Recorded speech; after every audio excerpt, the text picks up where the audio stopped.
Hello guys, welcome back to my YouTube channel.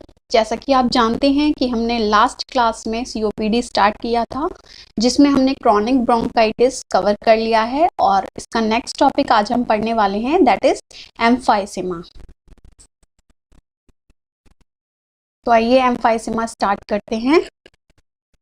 Definition: it is the permanent dilatation of air spaces distal to the terminal bronchioles and the restriction of the walls of the dilated air spaces that causes shortness of breath.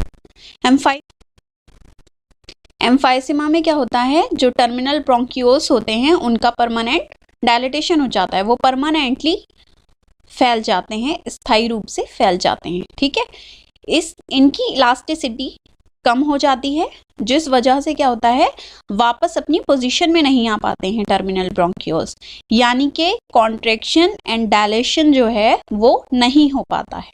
और इसी वजह से terminal bronchioles की जो walls होती हैं, जो दीवारें होती हैं, वो पूरी तरह ख़राब हो जाती हैं, जिसकी वजह से क्या होता है, पेशेंट को सांस लेने में तकलीफ होती है। नेक्स्ट है इसके types. Centriacinar, centrilobular भी कहते हैं जिसे, panacinar also called panlobular, distal acinar also called paraseptal, irregular also called paracicatricial, mixed also called unclassified. ये जो एम्फाइसेमा होता है वो 5 टाइप्स का है, जिसमें 3 तो मोस्ट कॉमन है जो आपको सुनने को मिलेंगे, लेकिन 2 जो हैं वो इतने ज़्यादा कॉमन नहीं है, लेकिन हमने 5 को क्लासीफाई किया है।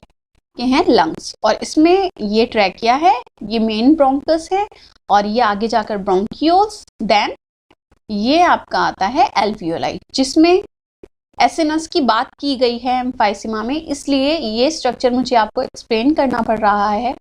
टर्मिनल ब्रोंकियोल्स जो दूर की तरफ होते हैं वो, और जो एल्वियोलर सैक की साइड में होते हैं उसे कहते हैं रेस्पिरेटरी ब्रोंकियोल्स। और इस पूरे को मिलाकर, यानी alveolar sac plus respiratory bronchioles को मिलाकर क्या कहते हैं, एसिनस।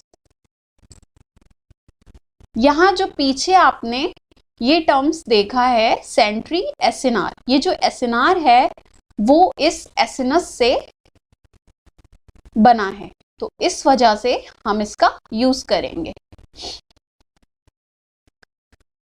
और इस एम्फाइसेमा में क्या होता है, जो आपकी ये जो एल्वियोलर सेक्स हैं, ये जो एसिनस है, रेस्पिरेटरी ब्रोंकियोल्स है, टर्मिनल ब्रोंकियोल्स है, ये क्या होता है, ये डैमेज हो जाते हैं, इनकी इलास्टिसिटी कम हो जाती है।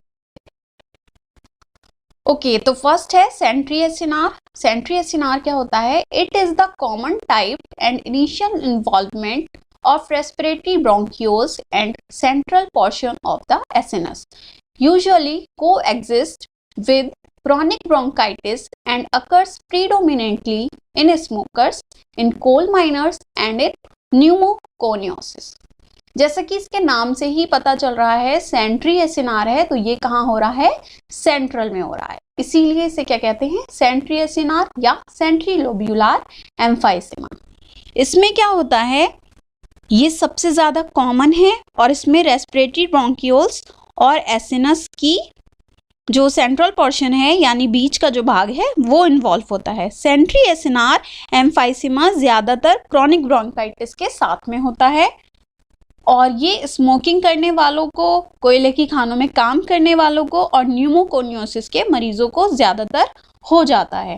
और ये न्यूमोकोनियोसिस क्या है, अब आप कहेंगे, ये जो है एक एस्बेस्टोस फाइबर होता है, उसकी जो डस्ट होती है उसकी वजह से पेशेंट को ब्रीदिंग प्रॉब्लम्स हो जाती हैं, उनके लंग्स खराब हो जाते हैं, तो उस पेशेंट को क्या कहते हैं, न्यूमोकोनियोसिस, उस कंडीशन को कहते हैं न्यूमोकोनियोसिस। नेक्स्ट है आपका पेन एसिनार यानी pan lobular. All portion of the lungs are affected but not of the entire lung associated with alpha-1 antitrypsin deficiency। Pan acinar में क्या होता है, ये अल्फा-1 एंटीट्रिप्सिन की कमी से हो जाता है, और इसमें फेफड़े के सभी हिस्से प्रभावित होते हैं, लेकिन ये ज़रूरी नहीं कि पूरे लंग्स जो हैं वो अल्फा-1 एंटीट्रिप्सिन की कमी से अफेक्टेड हों। और ये जो अल्फा 1 एंटीट्रिप्सिन है, ये एक प्रोटीन होता है जो हमारे लीवर में बनता है और हमारे ब्लड स्ट्रीम में जाता है। और ये प्रोटीन जो है वो हमारे फेफड़ों को और बाकी ऑर्गन्स को हार्मफुल, हानिकारक इरिटेंट्स और इन्फेक्शन से बचाने का काम करता है। और इस पेन एसिनार में आपका जो रेस्पिरेटरी ब्रोंक्यूल्स है प्लस एल्वियोलर डक्ट्स हैं वो सभी अफेक्टेड होते हैं। तो इसे कहेंगे पेन एसिनार या पेन लोब्यूला। ये देखिए, ओके, इस पिक्चर में आप देख सकते हैं कि ये जो है आपके नॉर्मल एयरवे स्ट्रक्चर है, नॉर्मल ब्रोंक्यूल्स हैं, नॉर्मल एल्वियोलाई है, नॉर्मल एल्वियोलर सेक्स हैं, लेकिन यहाँ क्या दिखाया गया है, सेंट्री एसिनार एम्फाइसीमा और इसमें पेन एसिनार एम्फाइसीमा।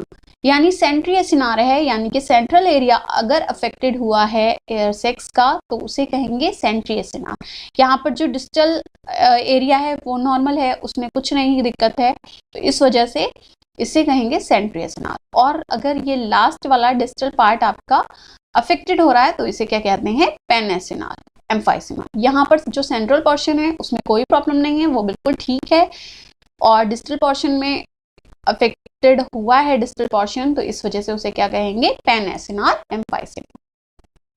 थर्ड है आपका डिस्टल एसिनार या पैरासेप्टल। डिस्टल मीन्स दूर वाला, okay. It is the least common form and involves distal airway structure, alveolar ducts and sacs. Distal acinar में क्या होगा, यानी दूर का हिस्सा होता है, डिस्टल मीन्स दूर का, तो ये बहुत कम पाया जाता है। और इसमें क्या होता है, डिस्टल स्ट्रक्चर यानी एल्वियोलर डक्ट्स हो गए, एल्वियोलर सेक्स हो गई, वो शामिल होती हैं। यानी डिस्टल एसिनार एम्फाइसीमा में ये सारे हिस्से अफेक्टेड होते हैं, एल्वियोलर डक्ट्स और एल्वियोलर सेक्स। इस पिक्चर में आप देख सकते हैं इस साइड में क्या है, ये सेप्टल एरिया दिखाया गया है, यानी कि एल्वियोलर डक्ट्स है और एल्वियोलाई है जो अफेक्टेड हो गई है एम्फाइसीमा से, ओवर डायलेटेड हो गई है, ओवर इन्फ्लेट हो गई है, जिस वजह से आपका जो एल्वियोलर डक्ट्स है वो खराब हो चुका है। तो यहाँ पर क्या हो गया है, पेशेंट को पैरासेप्टल एम्फाइसीमा हो गया है। फोर्थ है आपका इर्रेगुलर या पैरासाइकेट्रिकल। इरेग्युलर और पैरासाइकेट्रिकल में क्या होता है, ये रेगुलर नहीं होगा, यानी हर पोर्शन में नहीं होगा, बीच बीच में होगा। जैसा कि इस पिक्चर में देख सकते हैं कि कहीं तो है और कहीं नहीं है। इस वाले एरिया में कुछ नहीं है, नॉर्मल स्ट्रक्चर है, कोई प्रॉब्लम नहीं हुई है, लेकिन यहाँ अफेक्टेड है, यहाँ अफेक्टेड है, ये सब अफेक्टेड हुए हैं और ये हिस्सा नॉर्मल है। रेस्पिरेटरी ब्रोंक्यूल्स हैं दोनों, कोई अफेक्ट हुआ है और कोई नहीं हुआ है। Most common form of emphysema, the involvement is irregular as regards the portion of the acinus involved as well as within the lungs. As a whole, it is of only asymptomatic. Irregular emphysema क्या होता है, ये सबसे common होता है और इसमें acinus तो इन्वॉल्व है ही, लेकिन इसके साथ साथ क्या होता है, फेफड़े भी अफेक्टेड हो जाते हैं। जैसा कि मैंने आपको बताया कि इस पिक्चर में दिखाया गया है कि ये इरेगुलर है, तो इसी तरह से ये लंग्स में भी हो जाएगा, इसी तरह से ये पूरे लंग्स में होगा, तो ठीक है। तो क्या होगा कि ये इरेगुलर होगा, तो इस वजह से इससे लंग्स पूरा अफेक्टेड हो जाता है। आपकी जो एल्वियोलर डक्ट्स हैं वो तो होती ही हैं, एसिनस एरिया जो है वो तो होता ही है अफेक्टेड, साथ ही पूरे लंग्स इससे अफेक्टेड हो जाते हैं क्योंकि ये बीच बीच में फैलता है। और इसमें क्या होता है, इसके जो लक्षण है, इसके जो सिम्टम्स हैं वो बहुत कम नजर आते हैं। It is of only asymptomatic, तो ये क्या है, हमेशा ये एसिम्प्टोमेटिक रहता है।